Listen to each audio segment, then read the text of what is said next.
it is time for The Law and You, brought to you by Gig and Jankula. And we are here at the law offices of Gig and Jankula, joined alongside Mike Gig. Mike, I just want to say, so your dad bought this building the year you were born? Yeah, so he purchased this with my grandfather in 1982. Yeah, the year I was born, so it's been around ever since I was born. I love it. It is homey, inviting. I know when you're dealing with your clients, it can be some pretty serious conversations that you have to have with them. This is the place where they want to be, just that comfort and just the homey vibes that you get from this building. Yeah, we constantly get comments from clients that they like that it's not a stuffy type of office, it's a very homey type of feel. They often comment about like the woodwork in here, and they always comment on the old stained glass windows and the glass doorknobs and everything. So yeah, it's a common conversation that's had, yeah. For sure, yeah, I'm sure. Thanks again for having us over. Sure. What kind of law do you and Chris Jankula focus on again? Yeah, so I handle most of our estates, estate planning, real estate, and Chris does most of our personal injury, workers' compensation, and Social Security. All right, Mike, so we have another question submitted by a viewer to the show today. This one goes, my mother and her longtime boyfriend live in my mother's house, which is just in her name. Will her boyfriend have any rights to the house when my mother dies? Mike, I feel like just with the language with this question, for a boyfriend, we're talking no marriage of any kind here. That's what I assume, and of course in the law that's very important. So being married or being not married has a lot of legal consequences. So in this case, they would not be a legal heir. So if her mother passed, the boyfriend would not be a legal heir of hers since they're not married. If he was her husband, it would be a lot different. One way she could correct this is to actually have a will done stating that the house goes to the boyfriend. If she did not have any type of will or other document stating that it goes to him and it's in her name alone, he would have absolutely no rights to that house. I've had this situation several times, actually. It comes up more than you think. For whatever reason, somebody, maybe it's a second or third relationship, they don't want to get married because maybe they went through a bad divorce or something, and so they don't get married. But in Pennsylvania anymore, they don't have common law marriage. Now, the law will recognize a common law marriage if it happened before 2005. I've had this situation before, and under the law, as far as inheritance, it's very, very difficult to prove a common law marriage.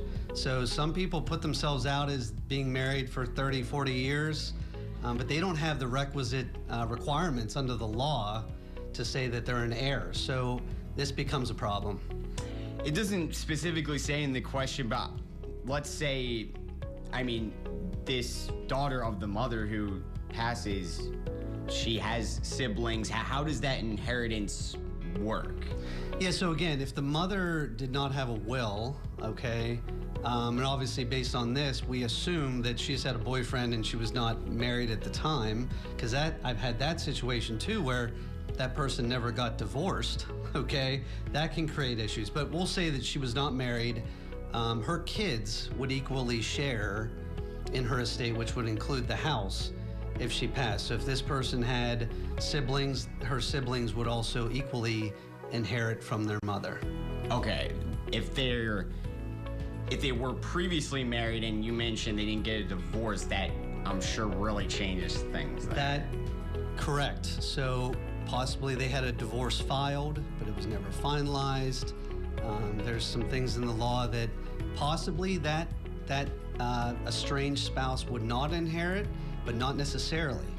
So I've dealt with these situations on numerous occasions. It's fact specific. So depending on the situation, potentially even if they were married at the time they passed, but there was a divorce filed, there is a way that now living spouse would not inherit. Typically they don't have the requisite facts on their side to say that. So if you are married, technically, even if you are living separately, that spouse would most likely inherit from you. So These are talks I've had with a lot of clients, and it does get dicey. And the thing is, I say this is why it's important to have a will, and think about this stuff while you're alive and what you want to do with your assets, like your house, which for most people that's their major asset, to plan for this stuff. Because don't assume anything under the law, because a lot of times your assumptions can be wrong. You mentioned the long-time relationship law that the state used to have. If the relationship started before 2005, there was some sort of common law marriage. Yeah. So it would basically be the same thing as if they were married. It would be, but you have to show, for inheritance purposes, you have to show certain facts, such as owning things jointly, filing taxes together, which most people don't do because they think if they're not married, they can't do that. A lot of people don't have the requisite facts on their side in order to prove a common law marriage. I've done 3 or 4 of those cases, and each one of them, we did not have enough of the facts on our side to be able to claim a common law marriage, and therefore to be able to claim that that person was their legal spouse. Okay, Mike, so like you said, definitely something that you want to plan ahead in case anything like this comes up, Mike. So if people need your help, how can they reach out to you guys? Either call our office, 814-946-1606, or through our website at gig-law.com. Great, Mike. Thanks again so much, and thanks for having us here. Yeah, absolutely. Thank you. Appreciate it.